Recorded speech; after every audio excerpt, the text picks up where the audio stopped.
am I actually knowing the present type? Or is it always past?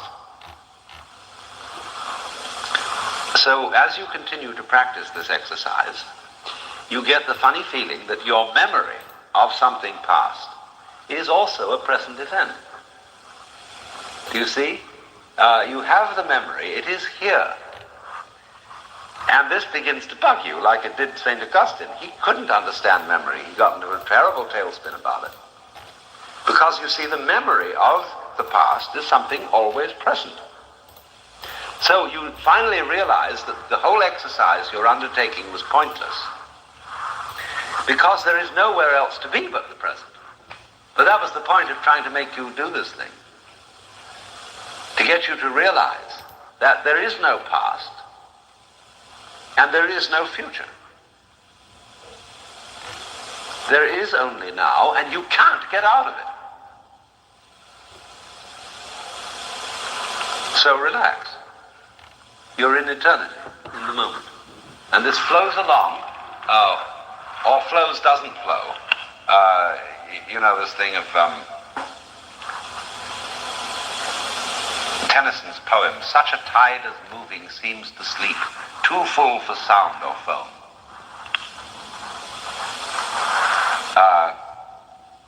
The unmoved mover, the idea of somehow motion and stillness going together, activity and peace, the eye of the hurricane.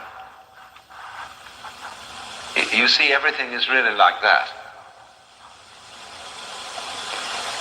Well, now, all that I've said hitherto is introductory to going on for this seminar to discuss the second great point of view that is involved in Mahayana Buddhism. The first, the Madhyamika, the middle way, was, as I said, to destroy all your hang-ups, fixed opinions about the nature of life, so that you don't use ideas, beliefs, religious prejudices, preferences, opinions. We don't use them to cling. It demolishes every idea of reality that you could have. That's Madhyamika, that's Nagarjuna. Now, a little later in time, there arose in India two other great Buddhist philosophers, respectively Asanga, A-S-A-N-G-A, and Vasubandhu, V-A-S-U-B-A-N-D-H-U. There may have been two Vasubandhus, either father and son, or teacher and student who took his teacher's name. And they lived in this vague dating that we have. It's impossible to pin it down, about 400 A.D. And they are responsible for what is called the Yogacara school. That's yoga, Y-O-G-A-C-A-R-A.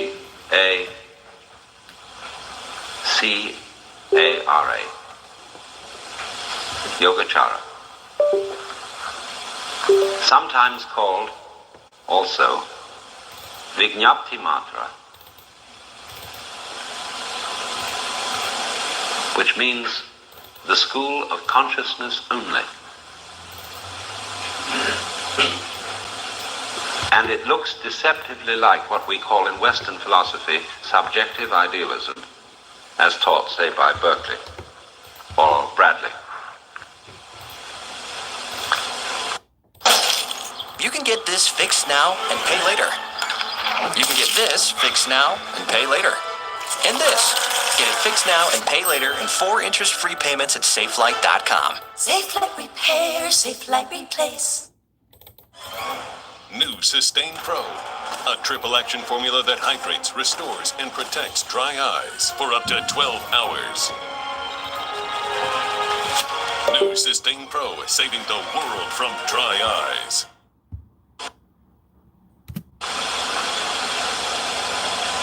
That, in other words, the only reality is your mind, as this is propounded in Western philosophy. Everything that exists is in your mind.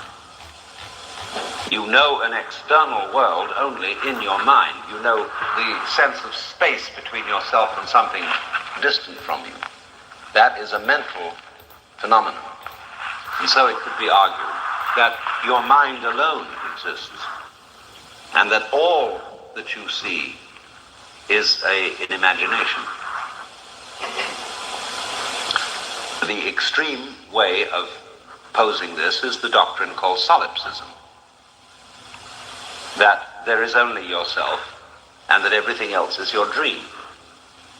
There has never been any way of disproving this, except my idea, which I think almost disproves it, that I would like to be present at a conference of solipsists where they argue as to which one of them is the one that's really there.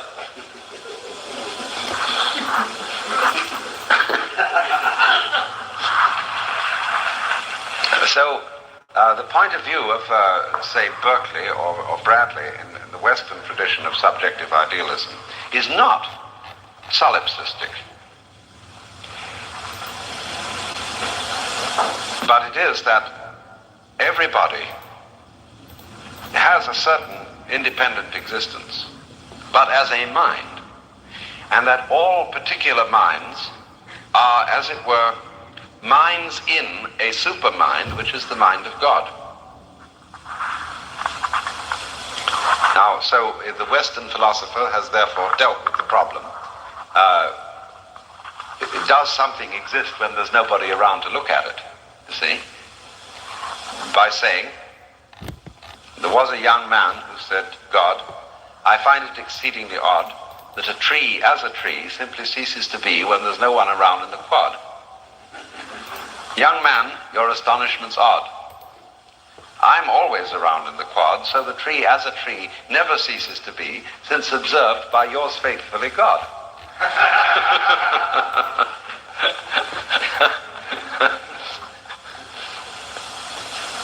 But this isn't the same point of view that we're going to deal with in Oriental philosophy, because we start from completely different assumptions as to the nature of mind and matter. And you see, if you don't get those straight, you confuse the Yogacara school with subjective idealism. Unfortunately, Professor Takakusu, in his book, The Essentials of Buddhist Philosophy, uses Western school names to classify the different types of Buddhist philosophy. And this is, he uses, nihilism, subjective idealism, etc., all down the line. And this is very confusing. Because when you start with the basic idea of what is mind, you don't begin with the opposition that we begin with, which is mind-matter. You begin instead with the contrast mind and form. And form is furthermore broken down into name and form. It is called in Sanskrit nama-rupa. N-A-M-A, that is name, same word. Rupa, R-U-P-A, name, form. And this stands in their system as distinct from the idea of matter meaning stuff in our common sense. So you see, we begin with this break, that we have the notion that there is some kind of heavy, hard substance. And this substance is energized by spiritual forces, which, just as the potter turns clay into pots, the spiritual forces take hold of the unintelligent stuff of matter and weave it into all the various shapes of life. And so then when we die, here is a person, you see, who was going along, was talking, chatting, doing his business every day, and suddenly, zingo, his body lies there. Where is he? What's happened to him? Well, of course, the mind has left, and there dies only the stuff. See? So we've got this idea in our minds of the energy, which is something impalpable, something unstuff, you see, animating or not animating something that is heavy and hard and dusty. Now that great contrast, which comes, of course, from the book of Genesis, from the idea that the Lord God formed the world out of some clay. Adam was a clay figurine. This idea is not in the same way in Hindu thought, but something deceptively like it is in Hindu thought, which causes the confusion. For example, Shankara, who is the great interpreter of the Upanishads, in the tradition of interpretation which is called the Advaita Vedanta, the non-dual Vedanta, sometimes uses the symbol of gold and things made of gold, which sounds like the pots and the clay, but he uses it in another way than we do. Whereas we use the clay as the symbol for the stuff out of which things are made, and which is inferior because the shape, being spiritual, is more important than the stuff. He uses it in exactly the opposite way. He says all beings are of the nature of the divine, just as many different objects can be made out of gold. It is all one gold, though the shape may change, and he describes, you see, the shape as ephemeral and impermanent, but it is the gold which is the thing that endures. You see that using the analogy, the metaphor, in an exactly opposite way from the way we use clay or stuff and form in the West.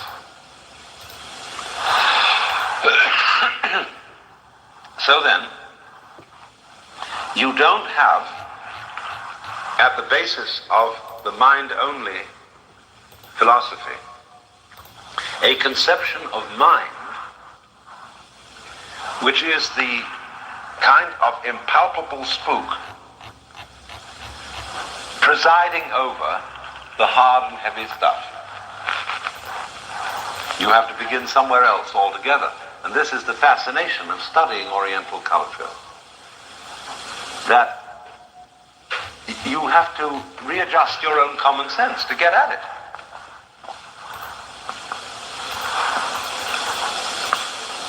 What on earth do these people mean?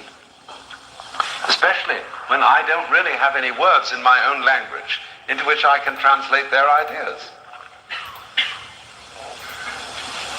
Now, fortunately, it isn't all that inaccessible.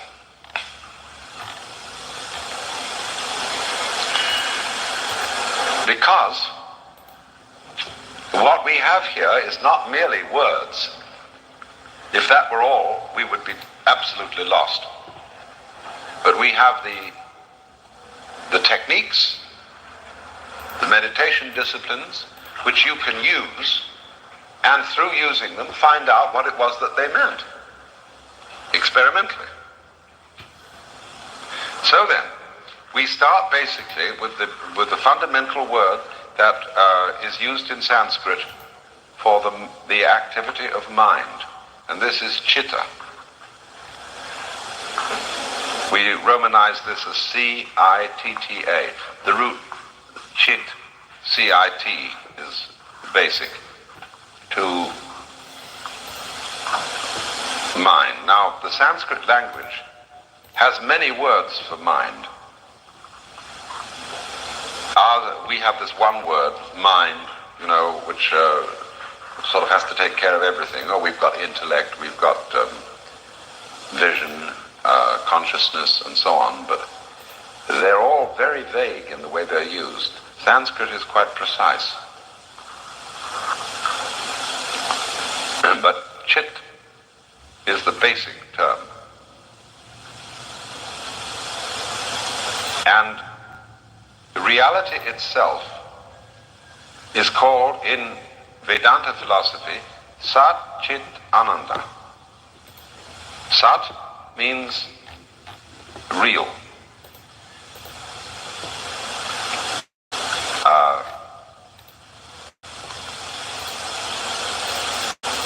This word, the root sa in Sanskrit, is what is manifest and is really there.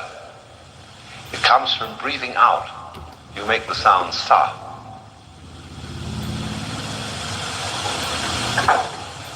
And so it's really there.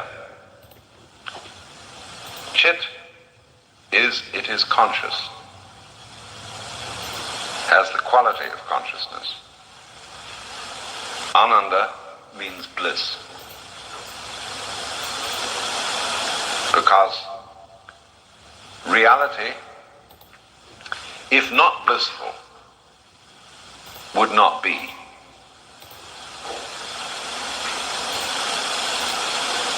The game has to be worth the candle, or it would stop. If the fundamental impulse and energy of the universe were not blissful, the whole system would have ceased long ago.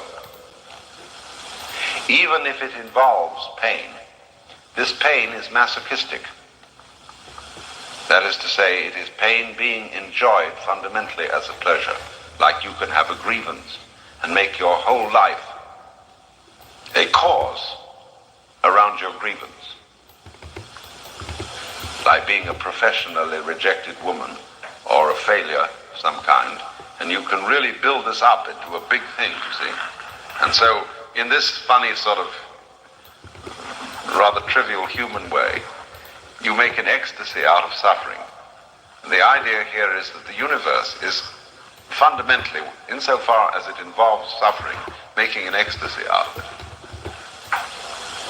That is to say, that every element of pain in the whole scheme of things is the necessary,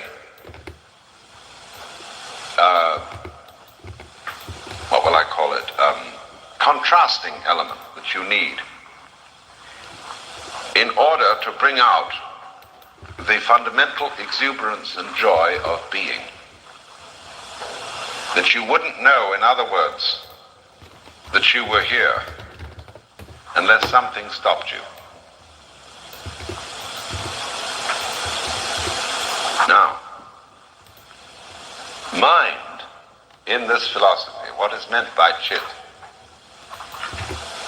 is practically exactly the same thing as we mean by existence. When we use the word being, and we, in order to, for example, when Dr. Johnson heard of Berkeley's philosophy, that everything existed only in your mind, his response was to kick a stone, as if to demonstrate, that's the real world. But it is exactly this sense of that is meant by chit. And that's why when a Zen master, would be asked, what is the fundamental meaning of Buddhism? He answers, ha!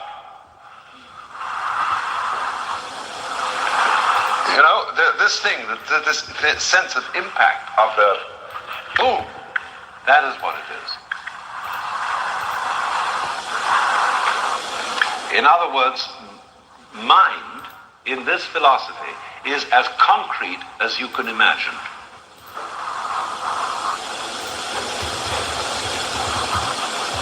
And so it is called, and we will in a future seminar go into this from another point of view, the word Vagra, which means diamond, is used for it. Because the diamond is simultaneously the hardest thing there is and the most transparent. So there's a whole philosophy of Buddhism worked around the image of the diamond. So what you've got here, you see, is a conception of mind which, instead of being the impalpable, ghostly thing that we have had, is the most intensely tough reality, the adamantine mind. Bad, hard, here, you see, this very strong sense of being. So the philosophy of it's all in your mind has to be hung on this as distinctive from being hung on something flimsy and impalpable.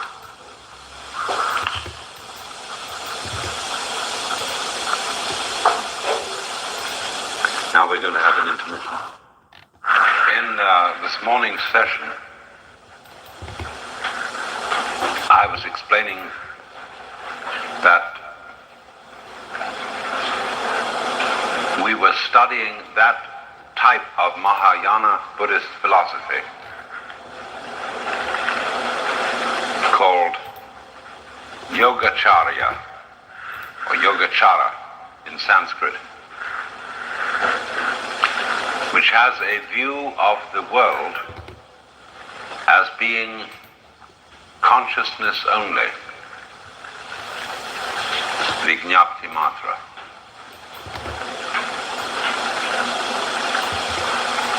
And the main thing that I had to explain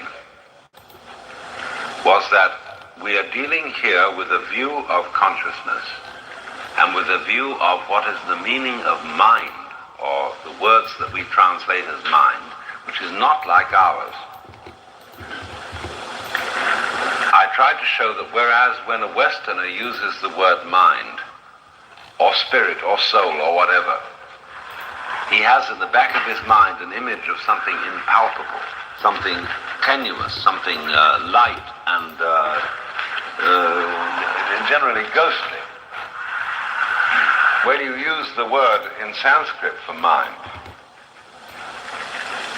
you don't have the same kind of image.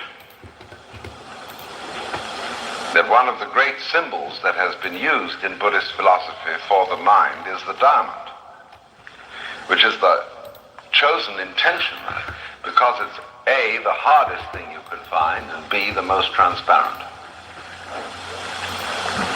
And so this word chitta in Sanskrit, meaning the mind, is not meant and isn't in their basic thinking anything filmy, but is, as we would say, the most substantial thing you can get.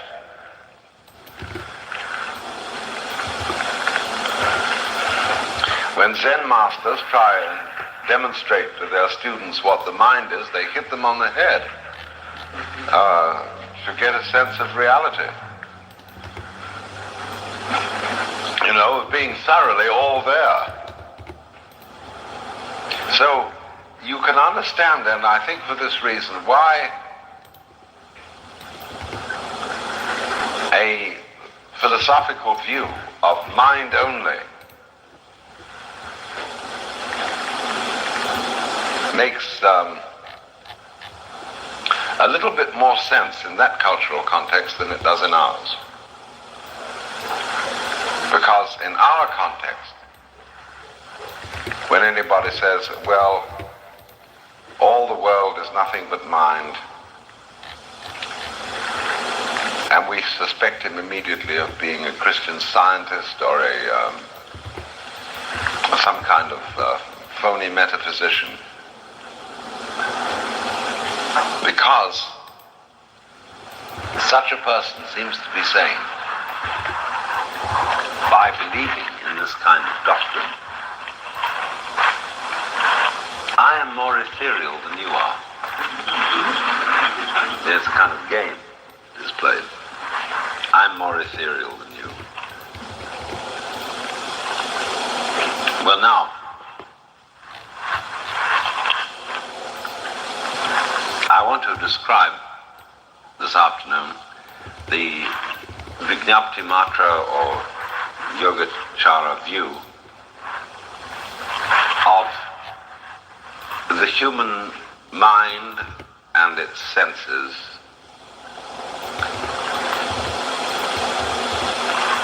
conceived really in the form of a tree.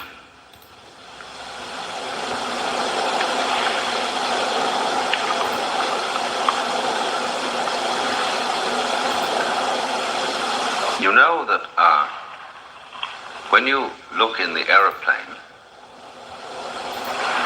at river courses in the deserts, they have the same pattern as trees. Only trees are supposed to start from the root and go to the branches, whereas river courses start from the branches and go to the root, or which way is up. After all, a tree underneath has roots. But we know that from the seed, where a tree starts, it pulses down and up. And so that all tentacles,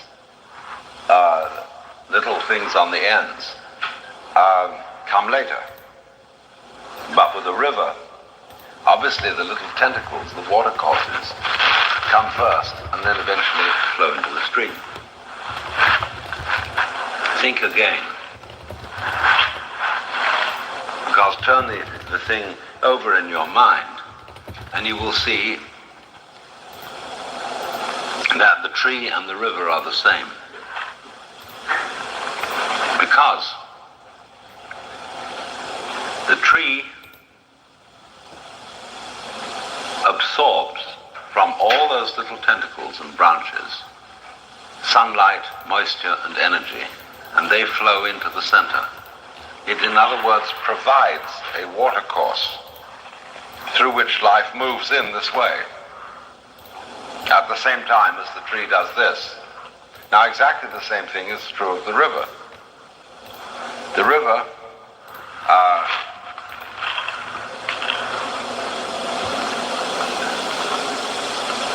must be considered not simply as a flow of water in a certain direction, but as a pattern of land. And the pattern of land, being the way it is, arranges the water the way it comes. So that a river is not something that simply begins Bryce, at the end, bad, man? that is to say at the sources. That's the more important question, Bryce. It begins in the whole land pattern, which arranges itself in this way so that the water behaves as it does. I use this image advisedly because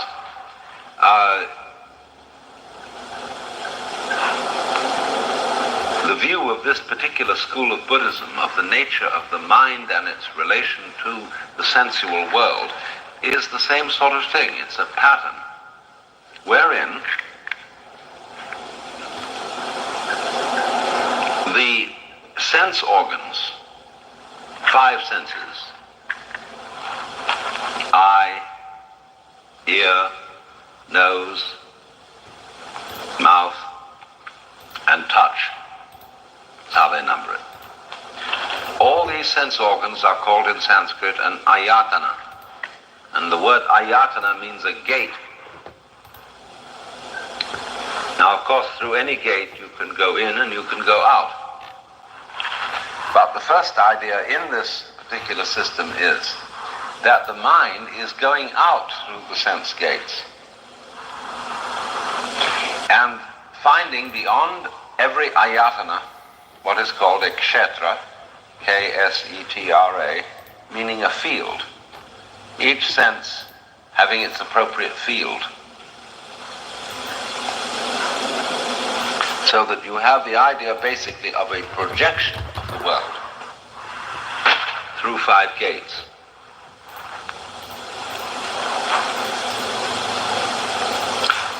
So if you, I really ought to have a blackboard or something, but I think you can get this. You have the kshetra, the sense field, and there are 5 sense fields. You have the ayatana, which is the gate, that means the sense organ, the eye, ear, etc. And then behind that you have, corresponding to each of the 5 senses, a vijnana, or consciousness.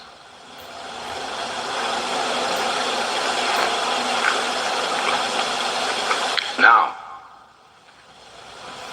behind all these 5 senses, they put a 6th, called Manovijnana, M-A-N-O-V-I-J-N-A-N-A, Manovijnana meaning the mind consciousness. And this is the unifying sense which makes sense of the senses, if you see what I mean. In other words, how do we know that when I see yellow in the flower and touch the petal, that these things are united?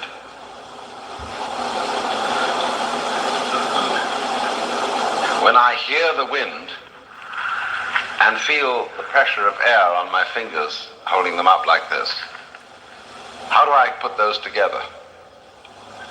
Why isn't this world a completely disconnected, chaotic impact of boom, bang, boom? Because of Mano Vijnana, the unifying sense. Because the basic point is that all our senses are really diversifications of a single sense, which you could call a certain kind of touch. So that your eyes are such an extremely sensitive form of touch that they touch light. Your ears, a little less sensitive, touch subtle vibrations in the air. Your nose touches gas and particles in gas and gives you smell. Your tongue you see, the dimension of sensitiveness is going down. Your tongue savors the taste of things. And finally, your skin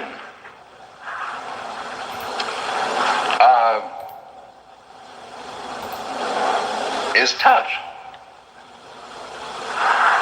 And the curious thing about the surface of the skin is that at different parts of the skin, we have very different kinds of sensitivity.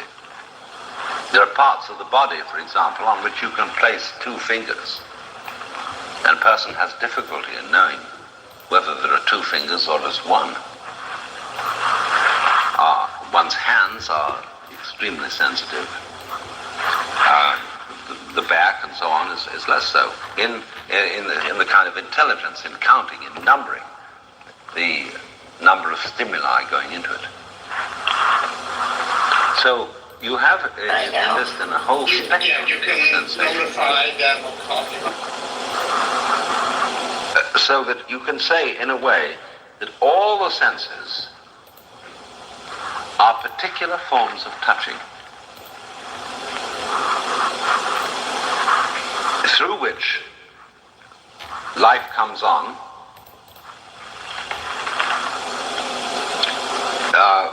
with different kinds of vibrations. Now, we say, you see, I'm using language which says life comes on. In other words, it comes through the senses. Here are these gates, eyes, ears, nose, etc., and something outside comes in like this. But in the Yogacara school, they think of it the other way around. That from these gates, life is going out. And that you are shooting, as it were, the world through the gates of your senses onto the screen, shall we say, of what you call the outside world, in the same way exactly as you do with a movie projector. Now you see, these are 2 points of view. One, that the objective world is really out there, and that we are just the receivers of it. And the other point of view is that we are the creators of it. And we've done it so skillfully that we think it's really out there. Now, do you see that in these 2 views, you've got exactly my original picture that I gave you of the river and the tree. The river seems to go one way and create a tree-like structure, whereas the tree seems to go the other way from the base up and create a river-like structure. And the same is true here.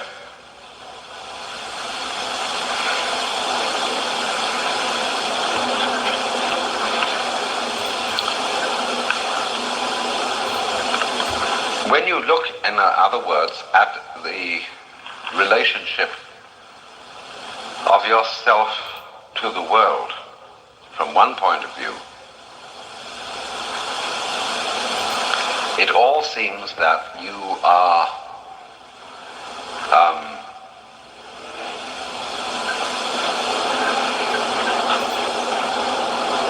purely responsive to, subject to, the forces that impinge on you from outside. You receive all this. See, I was talking of the illusion of oneself this morning of being just a passive entity, a kind of reflector, a kind of camera film on which things impinge.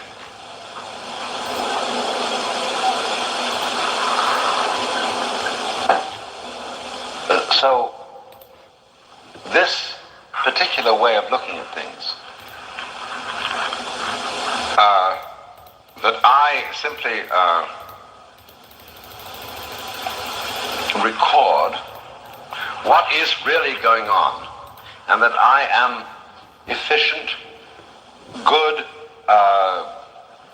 intelligent to the extent that I record it faithfully, and react. Look at the word, react. Respond to all these messages from somewhere outside, see? Now the opposite point of view is that I actually create everything that seems to be outside.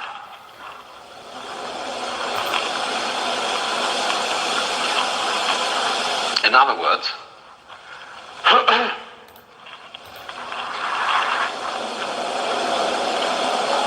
from a perfectly hard-boiled, scientific, neurological point of view,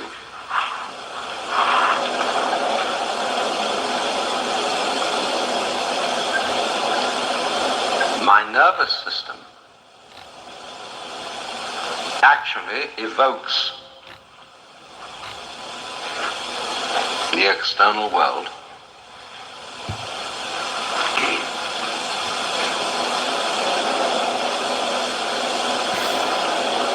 by translating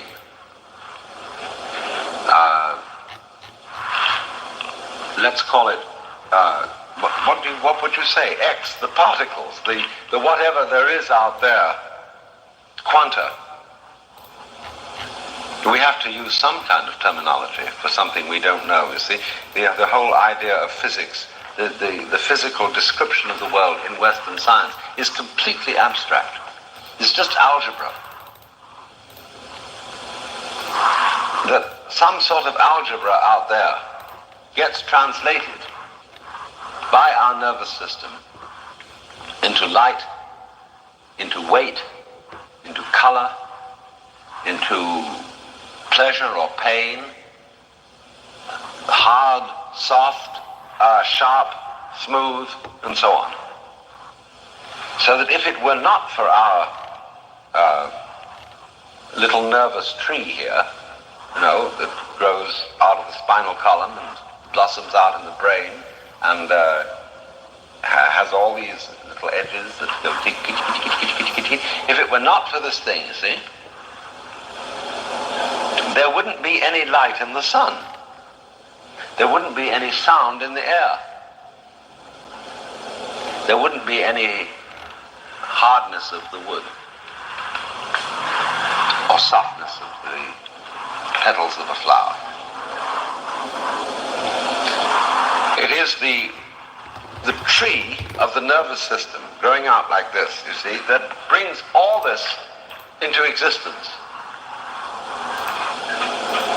Although, and balanced now with the opposite point of view, this tree, with all its little tentacles, running out from my nervous system is something in the external world just as much as these flowers are. From all our points of view, the flowers are out there. From my point of view, you're all out there, and you belong in the external world, but from your point of view, I'm out there and belong in your external world. So these trees have a game going between them. In other words, they all go then they connect with other things going like this, you see? And so there is a kind of pattern of interconnection. And all of them can be described or thought about as receiving messages from outside, but all of them can equally be thought of as projecting the messages from inside. And you, in order to understand it correctly, you have to keep both points of view in mind. Either one or the other by itself will be incorrect. So what this view in Mahayana does, it stresses the point that it's only your mind that evokes the world. And the reason for this is that it's part of what is called upaya in Sanskrit. That means skillful means, especially in reference to pedagogy, the art of teaching, to correct a false view by the opposed view. That is to say, for example, that the Buddha taught that existence is impermanent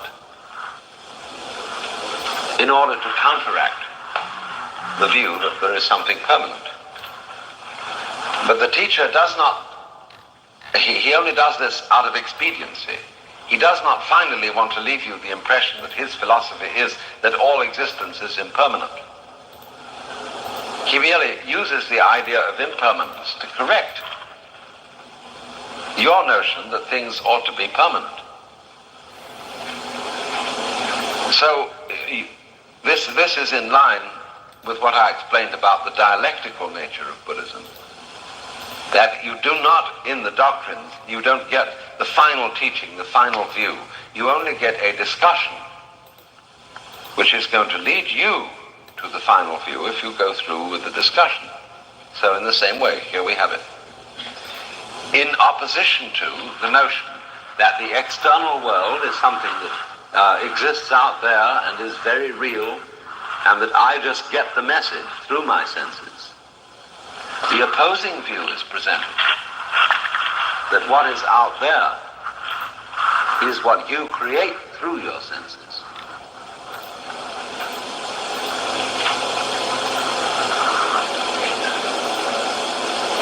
It's all in your mind. You see, when you say to somebody, oh, the trouble with you is just nerves, we say, oh, that means nothing's really the matter with you at all. You're just nervous. And don't think a thing about it, you see. Look how ambivalent we are about this. Because I'm going to give you the same story as the tree going one way and the tree going the other, or the river going the other, in our attitude to nerves.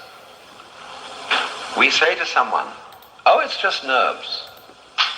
That means it couldn't matter less. In other words, it's all in your mind, forget it. But let us suppose that somebody gets involved in a serious accident.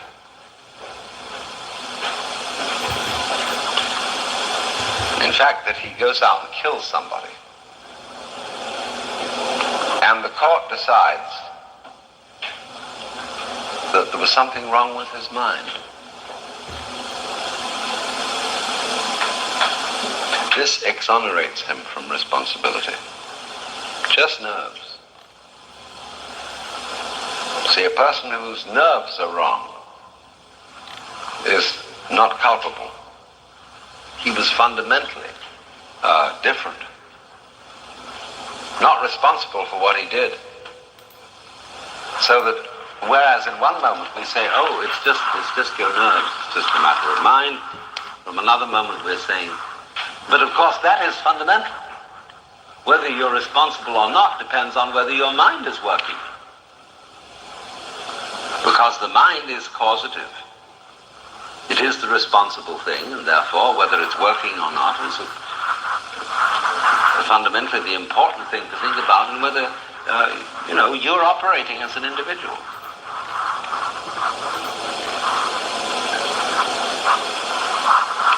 The point then being is that our relationship to the external world is completely two-wayed.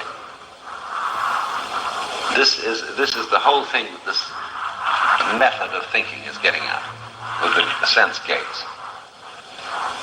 If I just complete the story on the sense gates, you have then five senses, their gates, outside them their fields. Kshetra is the field, ayatana the gate, inside the gate the vijnana, the consciousness that corresponds to each sense.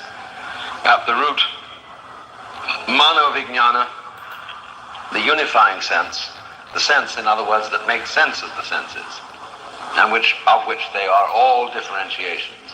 Then under mano-vijnana you get the stem of the tree, called manas, which word means the mind, and is associated, of course, with M-A-N, man.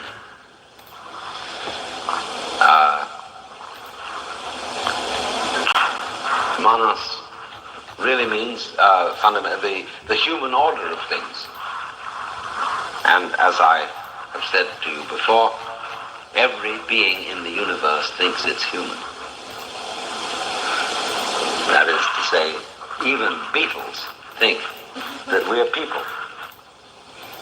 Because, after all, when you are a beetle, it feels familiar to be a beetle and to have wings and 6 legs.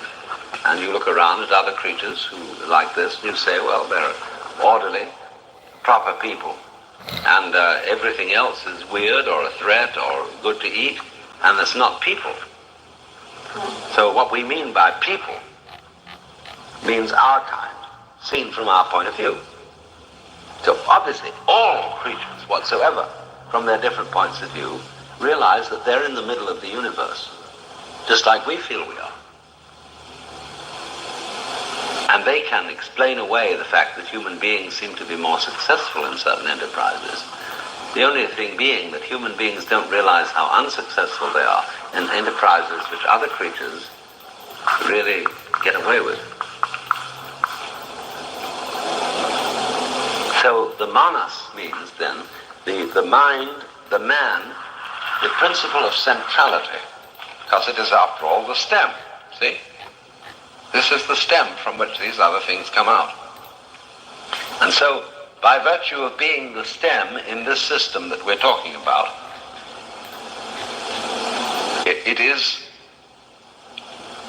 it creates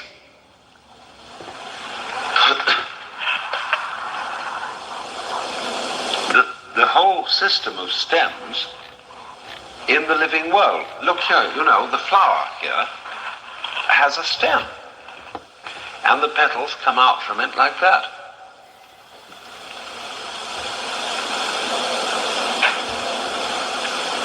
All physical existence whatsoever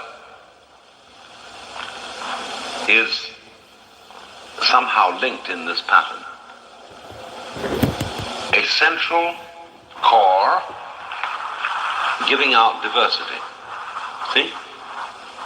You throw a bottle at a wall, its bottle has got ink in it or something, and it smashes, and suddenly there's a center from which is spread tentacles. So the flower, the tree, the octopus, the star, everything is, see, tentacles going out. Now, think backwards. Look at the world the other way. As a consolidation of vagueness which begins at the tips of the tentacles going in. I put in my book, The Joyous Cosmology, a photograph of coral, where the photograph appears to be full of stars, but actually these stars are the empty spaces in a coral formation. So the reality, so-called, is the substance around the shapes, and the shapes are just the hollows. Now, it's the same way here. That everything that we feel to be there can be looked upon as a hollow in reality.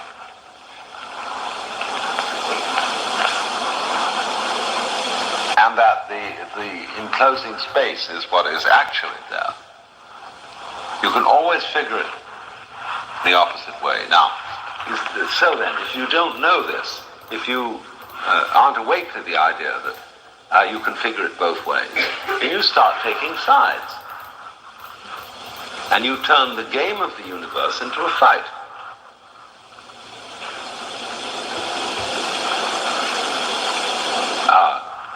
Great. It's good to get involved in that sort of thing where you are so far out that you have forgotten that two sides go together and you're going to treat this like a fight. The only thing is that after a while this becomes impossible. It becomes impossible because it's simply against the nature of reality. You cannot have up without down, and so you cannot be perpetually one up on things.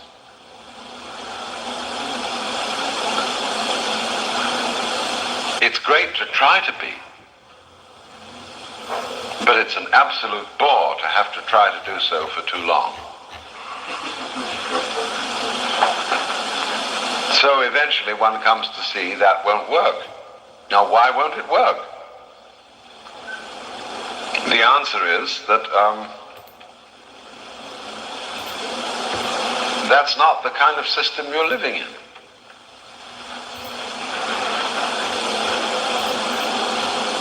Now, this goes very deep. It isn't only that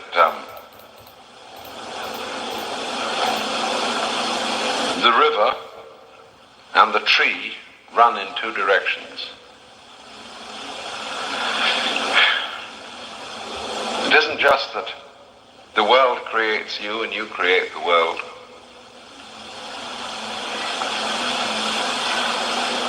It's that when you go down to your absolutely fundamental sense of existing, here, conscious, sensitive, that, you see,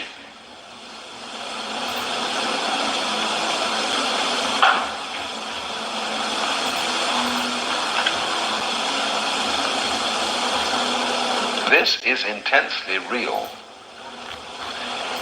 and vital to you only because it has the possibility of not being there at all. It is, in other words, the constant possibility of death that gives the juicy vibrancy to life.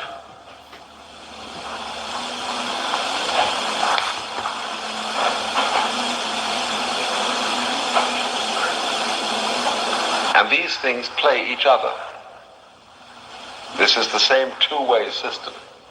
Only, of course, naturally, you have to take the side of life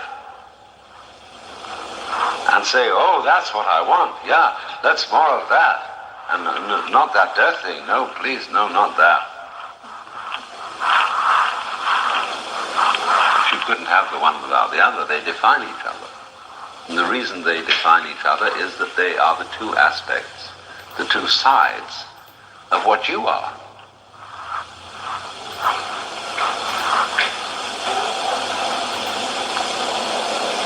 Only we have a a thing against knowing this, so as to make it work. See? So as to make a kind of interplay or contest go on between the two. Therefore, to see through the contest between the two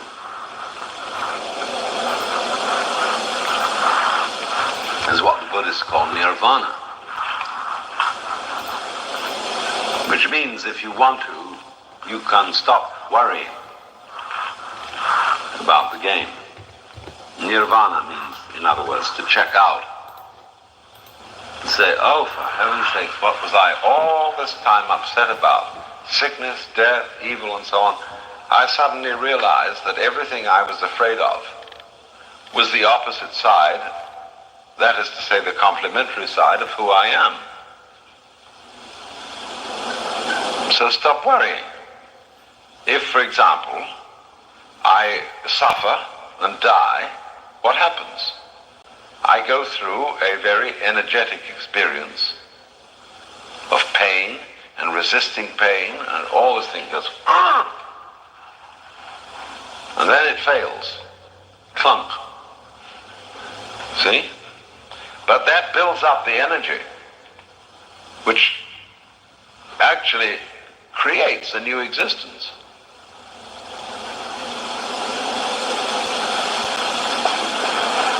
Your birth, your arrival as an itty-bitty baby in this world was the obverse of someone dying in exactly the same way as a star, as a thing inside, has an obverse of something outside in terms of space. It's all flip-flop, flip-flop, flip-flop like this. Why has the population increased more coming in? Oh, there always is, because it gets increasingly exuberant.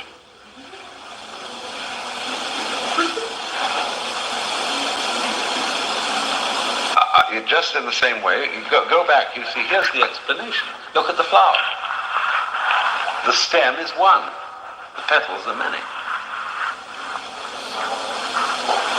Then consider each petal, and you will find it has full of little veins that are going out, or in the pattern of the fern, which I mentioned this morning. A fern is a stem, then stems coming off it, and then stems coming off then, and then each little stem has a substem. That's why there's a population explosion. This is the shape of life, the shape of a tree. This is the image I'm giving you, and the point is that the tree runs both ways. It runs from the stem out to all the ends of the tubes or passages, but at the same time it is running from all the stems into the center. As the tree uses its leaves to absorb moisture, and as we use our nerve ends to absorb information from the external world. The whole thing is it runs both ways. So don't get hung up on committing yourself to one view or the other. You're both. You accept it as something that's out there, but at the same moment you create it. You are a subject, and you're also an object. Yesterday afternoon, I was explaining the theory of the Yogacara school of Mahayana Buddhism, which has to do with the tree-like design of the production of consciousness. And we went into the similarity between the symbol of the tree and the symbol of the river, where the direction of the tree seems to be from the trunk to the branches, and the direction of the river from the branches to the trunk. There was an aspect of this that I didn't complete, and that I want to complete before we go on, which is to say something more about the stem or the trunk in this theory. And just to refresh your memories, there were these words, kshetra, which means in Sanskrit the field of the senses. In other words, the kshetra is contrasted with the ayatana, which means gate. That is the sense organ itself, the eye. Then there is the field of the eye, what we call in ordinary English the visual field. And so there's likewise the sonic field. Then behind the ayatana is the vijnana, corresponding to each of the five senses. V-I-J-N-A-N-A. That's how it's Romanized, vijnana. And then behind each vijnana corresponding to each sense, there is manovijnana, the mind sense, which is the sixth sense, which coordinates all the others.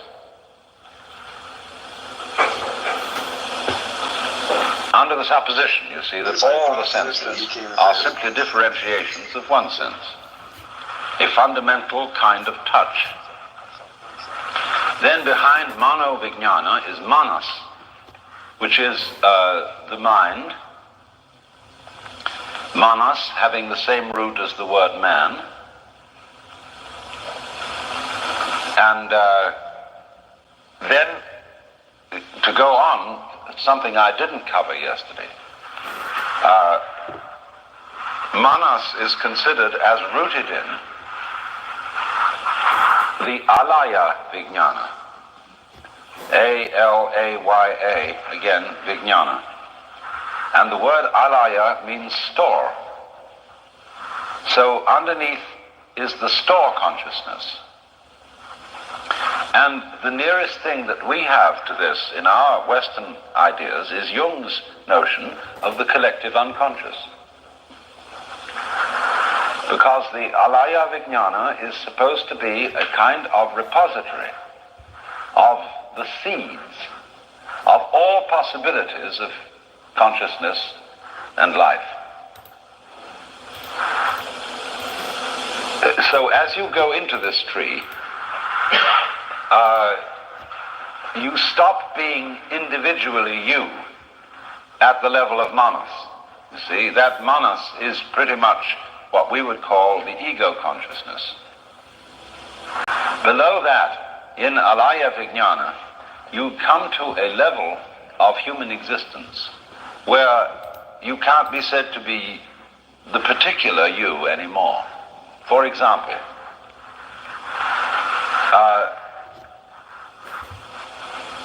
each one of us shares in common 2 eyes, 1 nose, 1 mouth, 2 arms, 2 legs. And at that level, you see, we are not individual, because we all have that in common. Then likewise, when we go further in to things that are not at all under our conscious control, the functioning of the heart, the machinations of the stomach, the shaping of the bones and all that sort of thing, this goes on at a level of life which we all share as human beings, but we don't control from voluntary power. And so everything like that is in the domain of the alaya vijnana, which you can call the collective. Now, the funny thing is, they say, not, if you translate the Sanskrit literally, it isn't the unconscious. Vijnana means conscious. And it's a very curious thing that we have used the word the unconscious as designating the deeper levels of the psyche. Because the disadvantage of this word is that it leaves out of consideration the fact that it is the unconscious that is conscious. In other words, underneath consciousness is something you're not conscious of, true. But it is what enables you to be conscious. Nobody knows how he manages to be conscious. You can be conscious of all sorts of things, and you suddenly find yourself doing this, that, and the other, and knowing this, understanding that. But how the devil do you do it, you don't know. And this is one of the weirdest things. If you sit down to contemplate it, think it out. How do you manage to be you? And so we get this funny sense of self-estrangement represented in the common notion that what I really am is a soul which has been given a body and all sorts of capacities. I've been given intelligence, I've been given the power of consciousness, etc. But I am not any of these things. I'm the recipient of these gifts.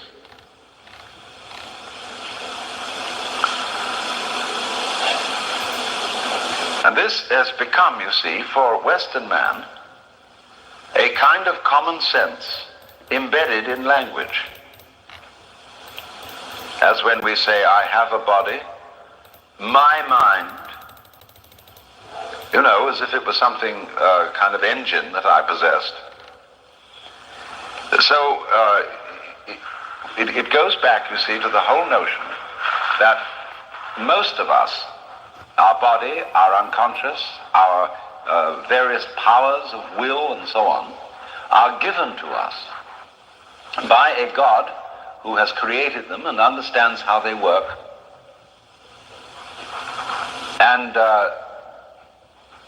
you're put in charge of them and you're responsible for them for the time being. So you see, when you think that way, you don't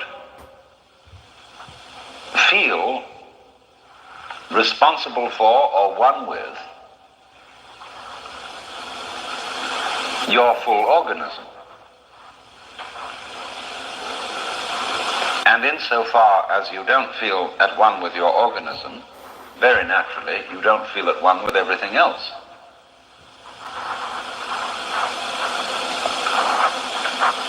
But this is simply a way of figuring life. You don't have to figure it that way. And the advantage of figuring it this way has been, of course, to develop this strong Western sense of the value of the individual person.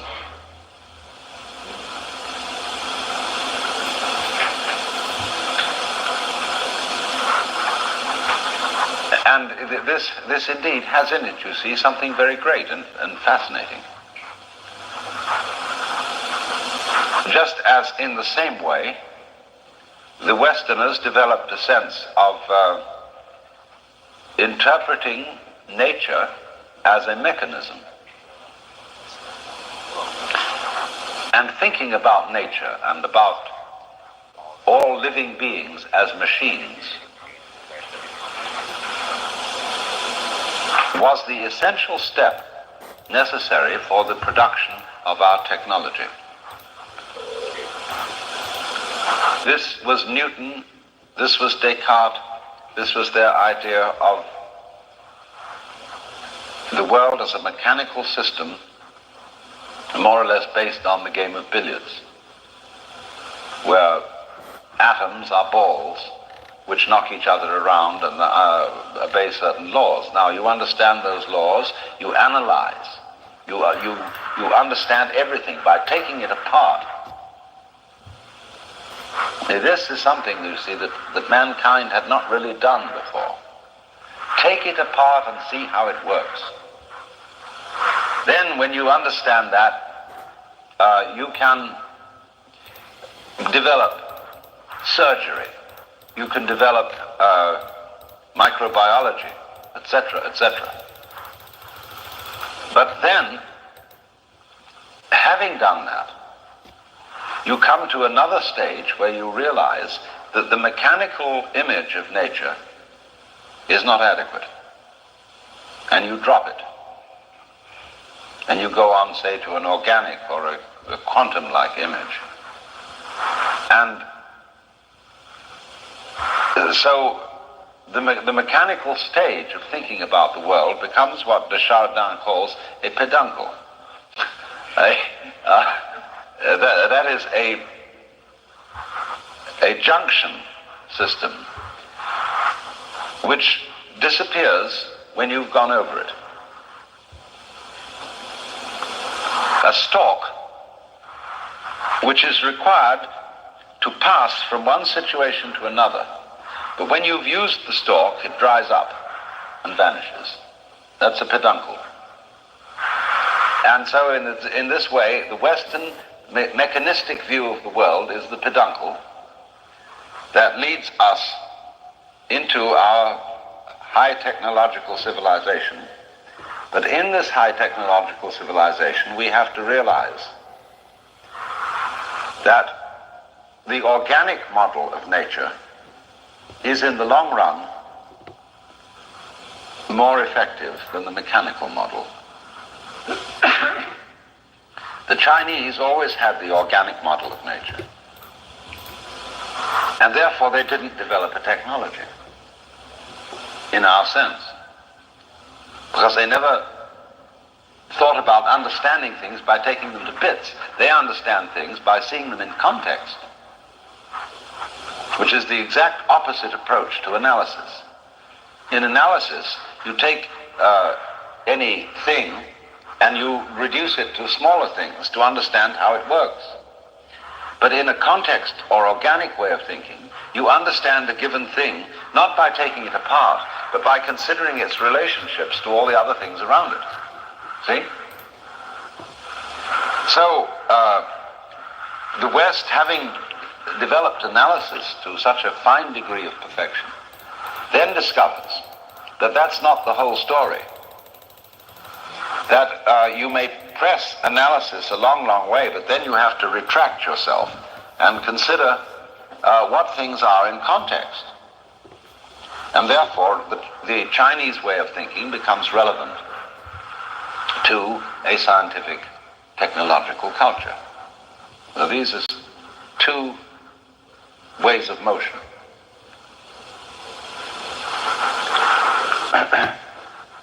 Well, now,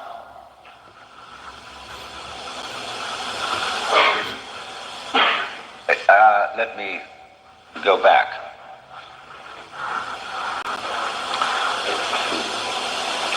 The alaya vijnana, or store consciousness, which I called the collective unconscious, is therefore the level of ourselves at which we are not individual, where we can say we are just human. And beneath alaya vijnana, there's still another which they call amala, A-M-A-L-A, which means taintless.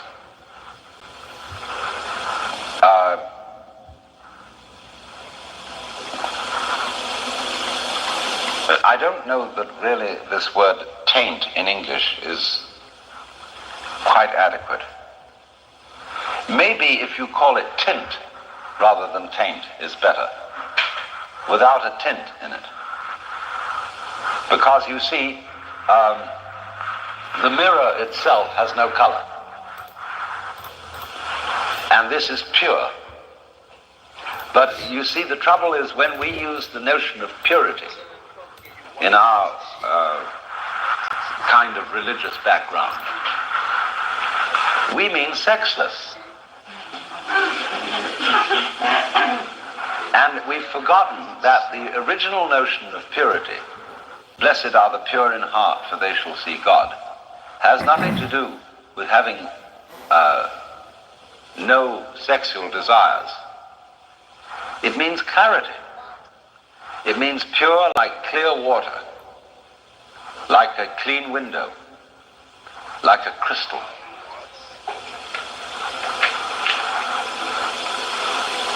And so, a pure-mindedness is simply clear-mindedness. But you see, a clear mind is one that isn't hung up on something. When you consider, say, a crystal, if it is not clear, it's distorted. It has a flaw in it. So that when you look through glass that has a flaw in it, you see something happens to the landscape every time it goes by. You see? It suddenly goes bloop, like this. And so you notice the glass is there too much. Now,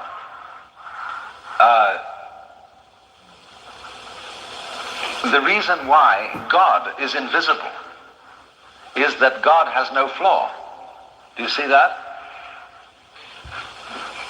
And therefore doesn't appear.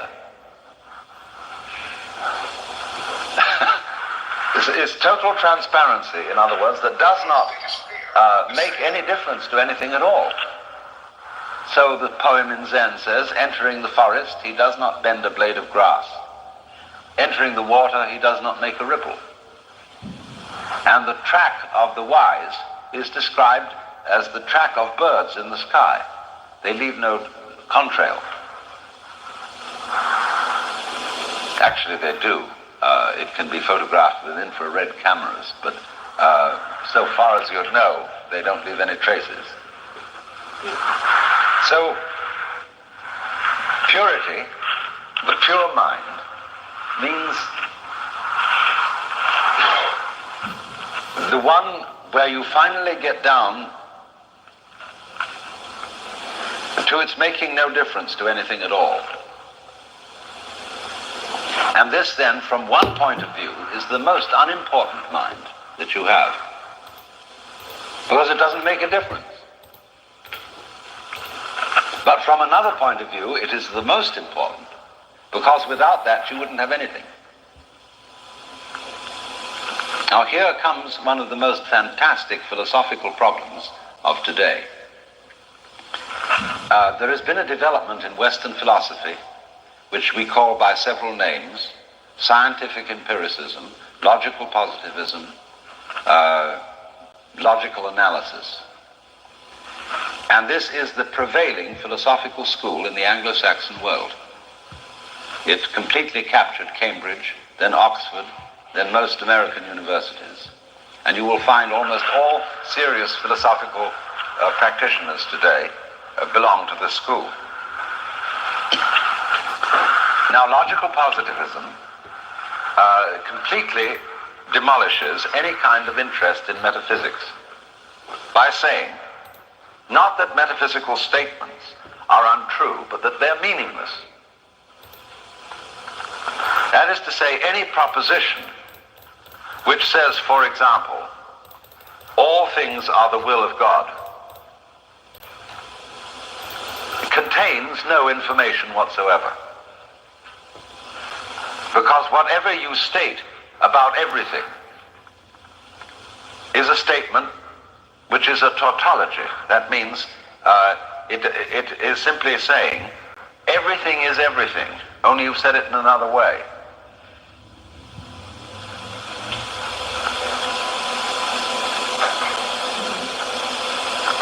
So this is a very powerful critique of the whole past history of philosophy, that it was all meaningless. People were hung up on words and were fighting with words and purely verbal problems. And so that you can only talk meaningfully about things that can be said. That is to say, you can only talk about whatever is classifiable.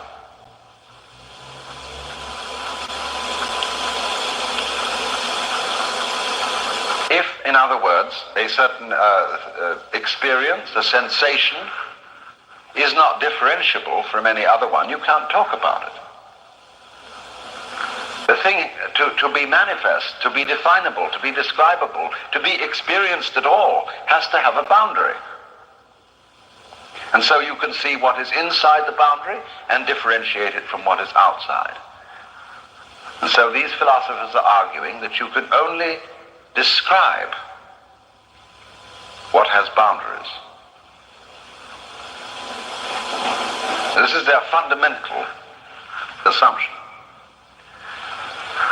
And of course, in a way, that's quite true. But the difficulty is that this has reduced philosophy to an extremely pedestrian pursuit. The professional academic philosopher in the United States or in England today has condemned himself to a kind of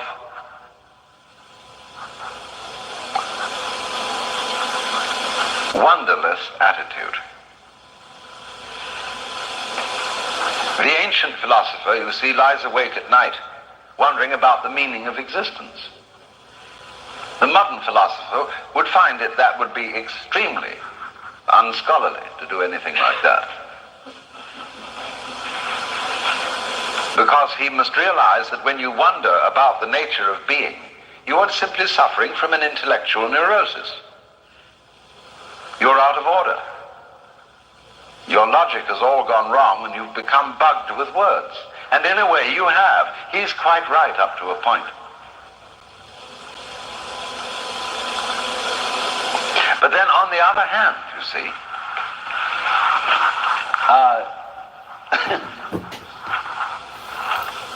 when you study the relationship of categories to each other, and you see that every inside has to have an outside, then you begin to suspect that there's something in common between insides and outsides.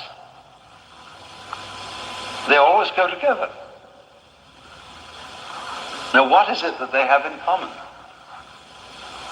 Well, then you see very soon that there is no word for that, because it's not a class.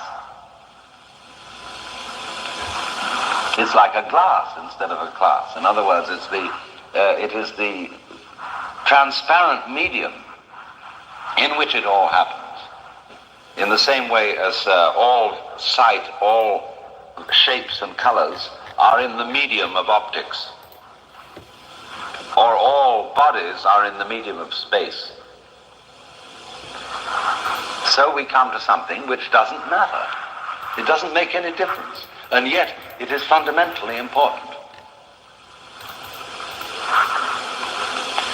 Now, this notion, you see, of there being something fundamentally important, which makes no difference at all to anything,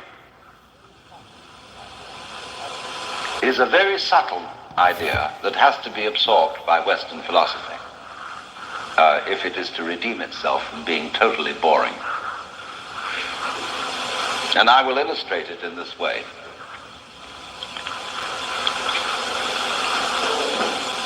I want to illustrate it by the image of the usefulness of useless things. This goes by analogy, you see, with the tremendous importance of that which doesn't make any difference at all. Useless, see? Well, now, we often say that all work and no play makes Jack a dull boy. In other words, if you don't spend any time wasting time doing useless things, you will not be healthy. And so in this country, where we have a very utilitarian aspect of things, we're above all practical people, we only allow people to be in a playful state if we are quite sure that it will improve them. And for this reason, we never really succeed in playing. We always justify. You go to the concert because it is good for you. You know, there's wives who have a great idea about the opera and the concert, drag their husbands out, and who are totally bored by the whole thing, but they feel somehow or other that this is culture and this, you know. Now, so in the same way, it is very important, but you must not make it important, you see, to have, along with one's ordinary, regulated, everyday life, which is practical and conducive to survival and all that, you must have a certain amount of insanity in your life. That's the real reason for having Sunday. Every seventh day is a day off. And it's a day off from making sense. I have to make sense all the time. You see? I'm making sense to you now. But sometimes I would like this to go instead. Because I need to loosen up my intellect. I call it to randomize the intellect. Actually, before I ever give a lecture, instead of sitting down carefully and thinking out what I'm going to say, I randomize my intellect completely and let everything be forgotten and then start. Because this limbers you. It's just like a person who was going to do something like surgery could do this with his fingers first to feel that everything is working, you see. Well, this doesn't make any sense at all. This is just motion. But he's got himself limbered, you see, and he's ready then to do something very precise. So in the same way, a steel bridge has to be limber. It has to give and sway in the wind, otherwise it'd crack. The slightest earthquake or storm would knock it down. And so with people. People have to be limber to be sane. And therefore, every seventh day, you should go crazy. And at least once a day, in every 24 hours, you know, there should be a crazy time for complete limbering up of the mind. Now, this kind of crazy time has been handled by human beings in very many different ways. Many, what we think today are religious rites, are actually crazy. They've acquired, you see, an air of solemnity because people forgot what they were really about. And parents said to the children, you ought to do this thing, it's good for you.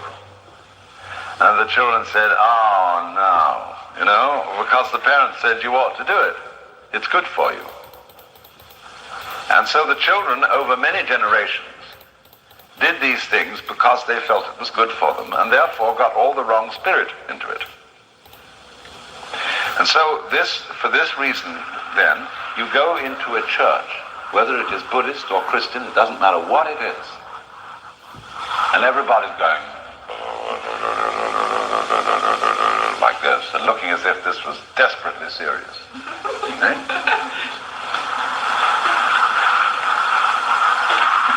This is a complete reversal.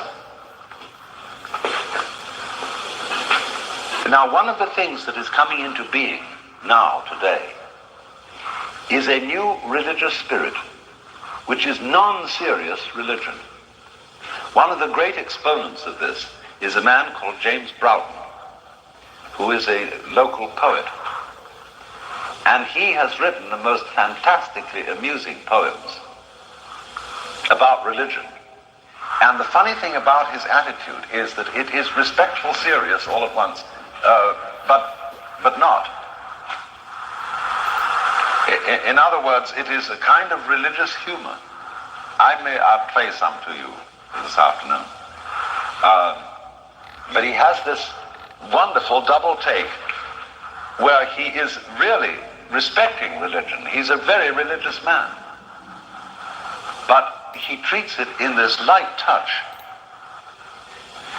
I remember when I was a priest, I still had this attitude because it's been with me for many, many years.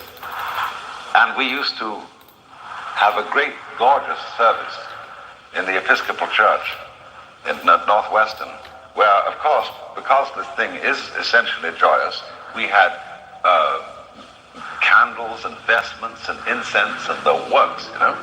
And I remember I had a special student who was called the Sorcerer's Apprentice.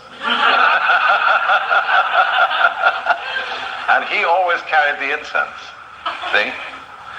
And I remember one day we arrived at the altar. You know, the service was beginning, the organ was going full blast, the choir was singing, and in this very solemn way we arrived at the altar and made the profound bow, you know, which you make because you're in the presence of God. And we both started laughing. Because it was just delightful. You see, the thing was swinging. And you see, this really is the religious attitude. People who are not initiates think it's irreverent. You're not laughing at